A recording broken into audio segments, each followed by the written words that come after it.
ও আল্লাহর বান্দারা শুনে রাখুন, ও বরুণাদের জওয়ানেরা, নবী আবার জানিয়ে দিলেন, ও আমার সাহাবীরা, আমি আল্লাহ নবী জানিয়ে দিলাম, প্রতিনিয়ত কবর তোমাকে আমাকে আপনাকে আমাকে ডাকে। দিনে একবার নয়, দুবার নয়, ৫ বার করে কবরটাকে আরবিতে ডাকে, আনা বাইতুল ওয়াহদা।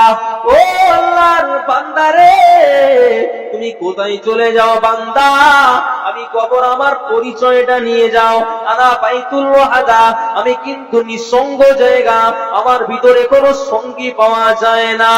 ও আল্লাহর বান্দারা, কবর ২ নম্বরে আপনাকে আমাকে দুনিয়াবাসীকে জীবিত বান্দাদেরকে ডেকে ডেকে বলে, ও আল্লাহর বান্দা খালিক, ও আল্লাহর বান্দা মালিক, ও আল্লাহর বান্দা ইউনুস, ও আল্লাহর বান্দা ইয়াকুব, ও আল্লাহর বান্দা, ও আল্লাহর বান্দা শুনে রাখো, ও আল্লাহর বান্দি সকিনা শুনে রাখো, আমি কবর আমার পরিচয়টা নিয়ে যাও। আনা বাইতুদ্দুর, আমি কবর পোকামাকড়ের আবাস স্থান। জোরে বলেন আল্লাহু আকবার। জোরে বলবেন না, ওয়াজ কিন্তু এখনো চালু হয়নি। আমি জ্ঞানের কথা বলছিলাম, আর জ্ঞান সম্পর্কে আলোচনা করতে গেলে আনুষঙ্গিক প্রাসঙ্গিক এই বিষয়গুলো না বুঝতে বুঝবেন না। কবর প্রতিনিয়ত কতবার করে ডাকে? ৫ বার। বাহ, ভেরি গুড। ১ নম্বর বলে, আমার পরিচয়টাই নাও। আমার পরিচয় হলো আনা বাইতুল ওয়াহদা, আমি কিন্তু নিঃসঙ্গ জায়গা। তার মানে আমি যে ঘর, এই কবর নামীয় ঘরের ভিতরে তুমি কোনো সঙ্গী পাবে না। নাম্বার ২, আনা বাইতুল যুলমা, আমি কবর, আমার ভিতরে কোনো আলো পোলোর ব্যবস্থা নেই, কোনো নূরের ব্যবস্থা নেই, আলোর ব্যবস্থা নেই, আমি কিন্তু অন্ধকারের ঘর। নাম্বার ২। নাম্বার ৩, কবর আবার বলে আনা বাইতুত তুদ, আমি কবর, যদি নেক আমল না করতে পারো, দুনিয়া থেকে জ্ঞান অর্জন করে যদি আমল না করতে পারো, মনে রাখো বাইতুত তুদ, আমি কিন্তু পোকামাকড়ের ঘর হয়ে যাব। কথা বুঝছেন নাকি? এই জন্য নবী বললেন, একজন মানুষ যখন পৃথিবী থেকে, দুনিয়া থেকে যখন কবরে চলে যান, অসহায় হয়ে যায়। কেন? কবরের ভিতরে তো কোনো সঙ্গী পাওয়া যাবে না। একজন বান্দা হাবুডুবু খাচ্ছিল কোথায়? গভীর সমুদ্রের মাঝখানে, সেখানেও যেরকম নিঃসঙ্গ, কোনো সঙ্গী পাচ্ছিল না, অসহায় হালাতে গলাতিপাত করছিল, কবরে যে বান্দা ঢুকছেন, এও কোনো সঙ্গী পাচ্ছে না, হাবুডুবু খাচ্ছে। এজন্য কবরবাসী দুনিয়াবাসীদের দিকে ৩ শ্রেণীর ব্যক্তির দিকে তাকিয়ে থাকে। কয় শ্রেণী? ৩ শ্রেণী। ও আল্লাহর বান্দারা শুনে রাখো, ও আমার ভাইয়েরা মায়েরা বোনেরা শুনে রাখো, নবী আমার জানিয়ে দিলেন, নাম্বার 1 হলো আল্লাহর বান্দা শুনে রাখো, আল্লাহর বান্দা যদি কবরে আব্বা যান, কবরে যদি আমার আব্বা যান, আমি ইয়াকুব আলী, আমার আব্বা যান আনসার আলী কবরে যাবেন, আমার আব্বা যান কবরে গিয়ে আমি ছেলে, আমি ইয়াকুবের দিকে তাকিয়ে থাকবে। নবী আমার এই জন্য বললেন, কবরে যে বান্দা যাবে, ওই বান্দা শুধু আনা বাইতুল ওয়াহদা, শুধু কবরে যেরকম নিঃসঙ্গ জায়গা, কোনো সঙ্গী পাওয়া যাবে না। যে বান্দা কবরে যাচ্ছেন, যদি আমার আব্বা জান কবরের ভিতরে চলে যান, আমার আব্বা জানের টার্গেট থাকবে ছেলের দিকে, ও ছেলে আমার জন্য দোয়া করো, তোমার দোয়ার বিনিময়ে আমি কবরের জগতে রেহাই পাবো। আর একটু জোরে বলুন সুবহানাল্লাহ। ওরাই যে হাদিস পড়েছিলাম, মাল মাইতু ফি কবরিহি ইল্লা কাল গরিকিল মুতাকাব্বিস, নবী পাক জানিয়েছেন, সন্তান যখন একজন ব্যক্তি মারা যান, এই মৃত ব্যক্তি, এই মাইয়েত, এই কবরস্থ ব্যক্তি দুনিয়ায় ৩ শ্রেণী ব্যক্তিদের দিকে তাকিয়ে থাকে। কিসের জন্য? ও আমার ভাইজানেরা, আপনার আব্বা যান, আপনার আম্মা যান আপনাকে রেখে কবরে চলে গিয়েছে বাবা, আপনার থেকে শুধু ফালুক ফুলুক করে তাকিয়ে আছে, টাকার জন্য নয়, বস্ত্রের জন্য নয়, ভালো দামি কোম্পানির টুপির জন্য নয় বাবা, ভালো জুতোর জন্য নয়, ভালো দামি খাবারের জন্য নয়।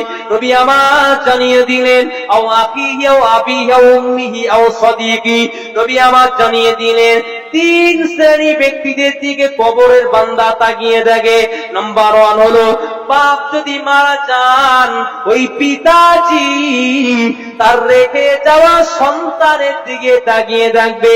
কেননা আমার ওই সন্তান যদি, আমি ওর আব্বা জান আমার জন্য দোয়া করে, আল্লাহ নবী বললেন সৎ সন্তান নেকাওয়ালা যদি আব্বা জান আম্মা জানের লাগি দোয়া চান, নবী আমার জানিয়ে দিলেন ওই সৎ সন্তানের দোয়া আল্লাহ পাক আল্লাহ তাআলার দরবারে কবুল হয়ে যাবে। আর একটু জোরে বলুন সুবহানাল্লাহ। ওই সৎ সন্তান তৈরি করতে গেলে পিতা মাতার দায়িত্ব শুরু হবে 7 বছর থেকে, না 36 বছর, মনে আছে তো? 36 না তো, না 7 বছর থেকে। নবী বললেন 7 বছরের ছেলেকে যদি, মেয়েকে যদি আমি আপনি আপনারা যদি নামাজের তালিম দেই, তারবিয়াত শিক্ষা দেই, কোরআনের তালিম দেই, বিশ্বাস করেন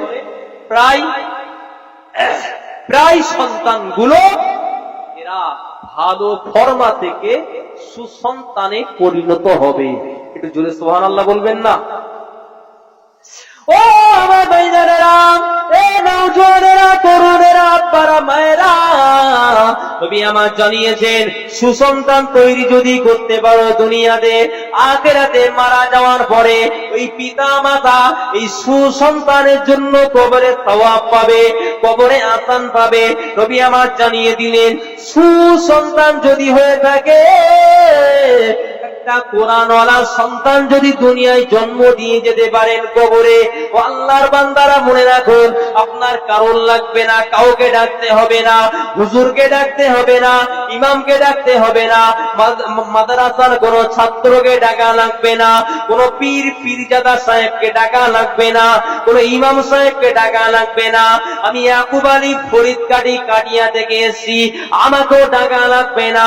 আপনার সন্তান যদি কোরআনওয়ালা হয়ে যায় বাবা, ওই কোরআনওয়ালা সন্তান যদি আপনি পিতা মাতা ইন্তেকালের পরে এই সন্তান আপনার মাথার কাছে গিয়ে যদি দুটি হাত তুলে কাঁদে, তুমি আমার জানিয়ে দিলেন ওই সৎ সন্তানের চোখের পানি নাকে কাগায় আসার আগে আমার আল্লাহ পাক আল্লাহ তাআলা এই সৎ সন্তানের লাগি পিতা মাতার জন্য ওই দোয়াটা কবুল করে থাকে।